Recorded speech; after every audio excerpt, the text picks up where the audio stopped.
Have you ever wondered why painful things happen, even when you strive to do good? Stay with me, because this story might give you the answer your heart has been searching for. And if you're one of those who believes that everything has a purpose, even if you don't understand it yet, I invite you to subscribe and hit the notification bell. Here, every story touches the soul. It all began in a small town surrounded by mountains, where winters were as harsh as Clara's life. A woman in her 40s, with hands worn from hard work and eyes that once knew how to dream, but today only knew how to cry in silence. Her husband had died 3 years ago in an accident, and since then, Clara fought alone to provide for her 2 children, Samuel and Lucia. She worked from dawn to dusk, cleaning houses, washing others' clothes, and still barely managed to put food on the table. Every night, when the children slept, Clara knelt by her bed, not to ask for riches, not to demand miracles, just to say, "Lord, I don't understand anything, but I trust you." A simple phrase, but filled with a faith that wouldn't break, even though her soul was on the verge of collapsing. One day, when it seemed like nothing could get worse, Clara received a letter. It was from the bank. In 30 days, she would lose her home due to unpaid bills. The world collapsed around her. Where would her children sleep? Why was God allowing this when she had never stopped believing? Has this happened to you? Have you felt that heaven stays silent when you need an answer the most? Don't go away, because what happened to Clara will shake you. Clara didn't sleep that night. The clock struck 3 in the morning when she got up with a tight knot in her chest. She went to the kitchen, made a strong coffee, and sat at the empty table. She looked at the envelope and held it in her hands as if she were holding her destiny. Tears ran down her cheeks, but there was no one to see them, only God, and she knew it. "Lord," she whispered, "if this is part of your plan, help me understand it. But if it's not your plan, then please open a door, just one. Not for me, for my children." The next day, while cleaning a house on the other side of town, Clara heard a conversation on the local radio.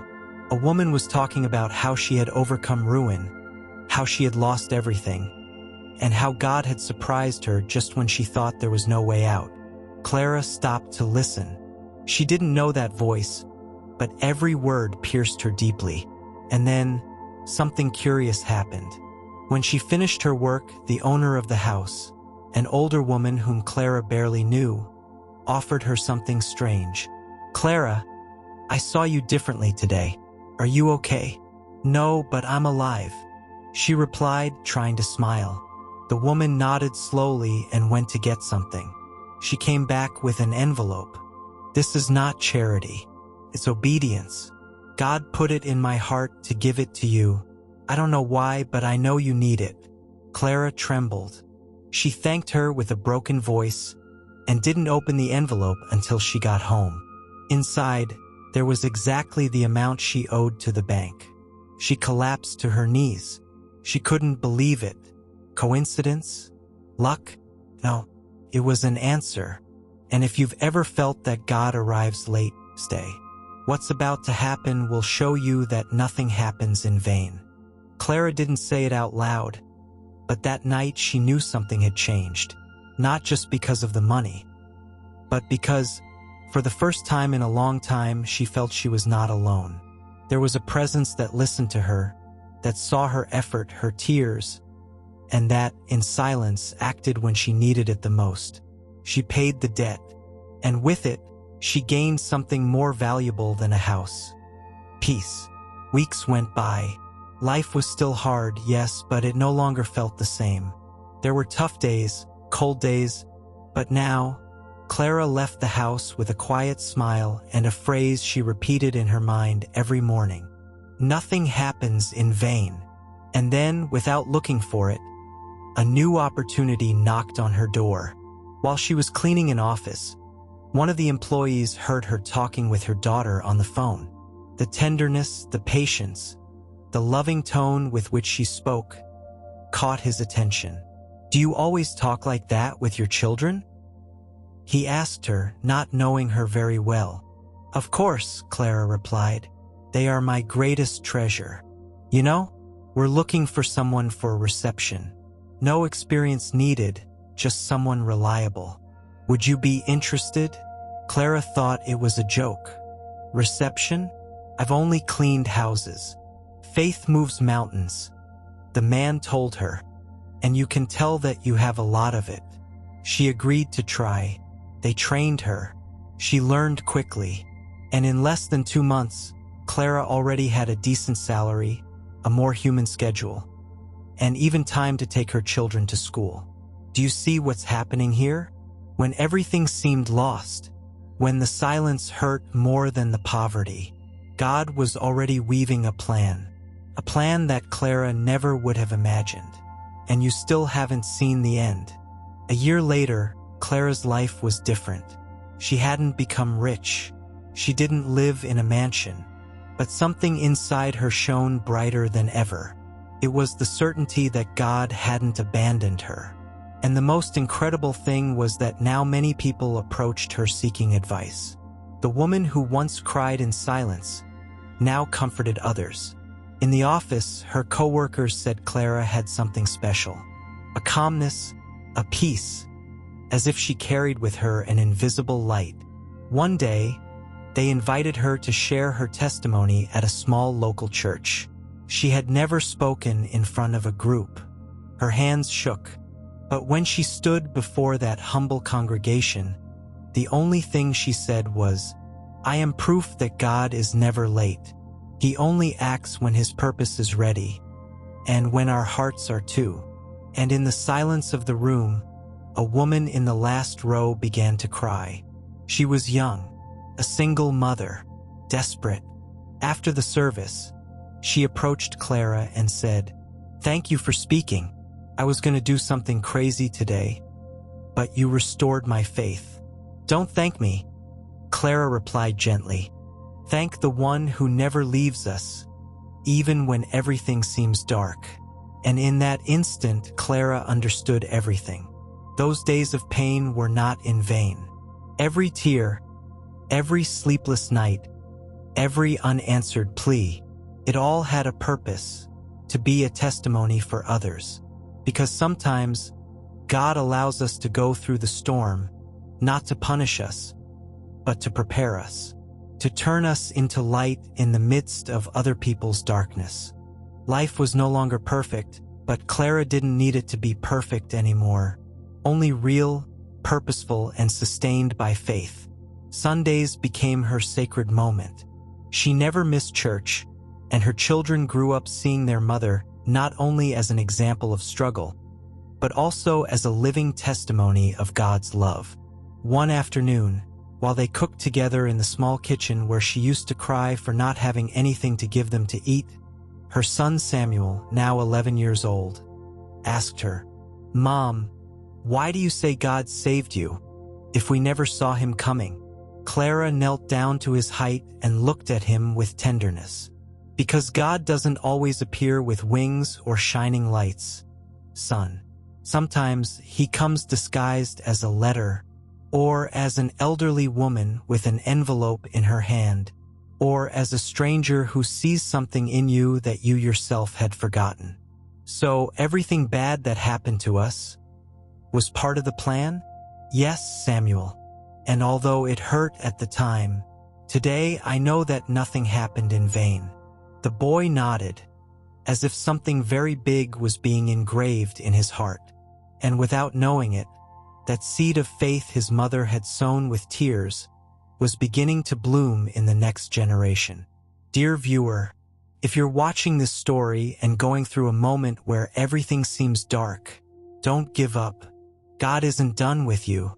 And perhaps, like Clara, you are being prepared to comfort someone else. Because remember, none of what you are living is in vain. The years passed. Samuel grew up, and so did Lucia. They both finished their studies, not with luxury, but with effort, love, and that unbreakable courage that only a mother who trusts in God can pass on. Clara grew old with dignity. She didn't have a college degree, but her wisdom filled entire rooms. She was invited to speak at other churches, women's groups, and homes where despair had taken deep root. Every time she stood up to share her testimony, she repeated the same thing. If you are going through the valley, if you see no way out, don't leave before your time. God is still writing your story. And believe me, nothing happens in vain. Once, at the end of a talk, a woman with a face worn by suffering came up to her and said, "Hearing you made me realize I'm not alone. I was drowning, and your words were like fresh air." Clara hugged her without saying anything more, because sometimes the deepest language is that of a shared tear between two souls who have known pain and also redemption. And you know something, dear viewer? Behind every wound you've lived through, there's something that can be born: compassion, wisdom, hope for others. Clara wasn't a hero from books. She was an ordinary woman, but it was her faith in the midst of the storm that made her extraordinary. And you can be too. Maybe you don't see it yet, but all that you don't understand today will make sense one day. Because in God's hands, even pain is transformed into purpose. Clara's story ended the way the best miracles begin, in silence, but with an eternal impact. Years later, with her hair now white and her voice slow, Clara sat on a bench in the park in front of her old house. She didn't say much. She just watched the children running, the sun setting between the trees, and the world continuing to turn. Samuel, now a young adult, came to visit her every weekend with his wife and their little daughter. "Grandma," the little girl would say with a contagious laugh, "is it true that you prayed for bread when there was nothing?" Clara smiled. "Not just for bread, my love.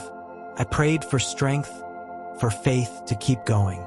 And then she would tell her, without drama, but with emotion, how one day she lost everything, and how, despite it all, God never let her go. "Were you scared?" the little one asked. "A lot, but fear doesn't have the final word when you believe. Because when God is in the middle of your story, even pain becomes a seed." Clara didn't leave material riches, but she left something that neither time, nor death, nor darkness can erase. A life lived with faith. And that's why, when she finally passed away, her family didn't cry over loss. They cried with gratitude, because they knew her story would live on in every person who had heard it, in every heart touched by her testimony.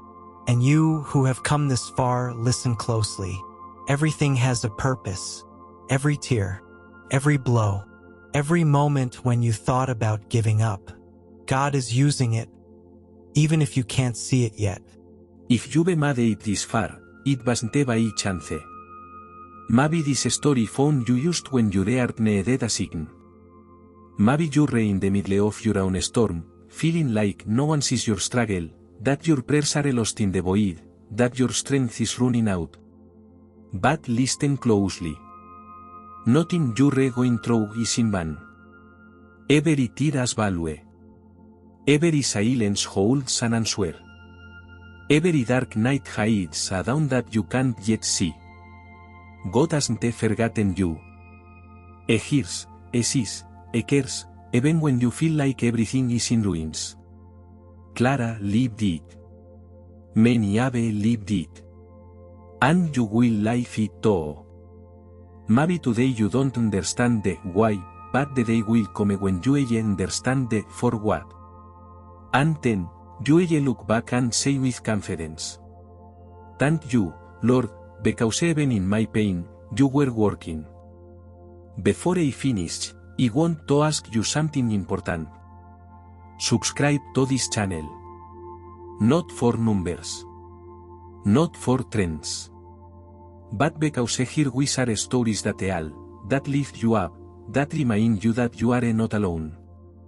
And if this story touched your heart, share it.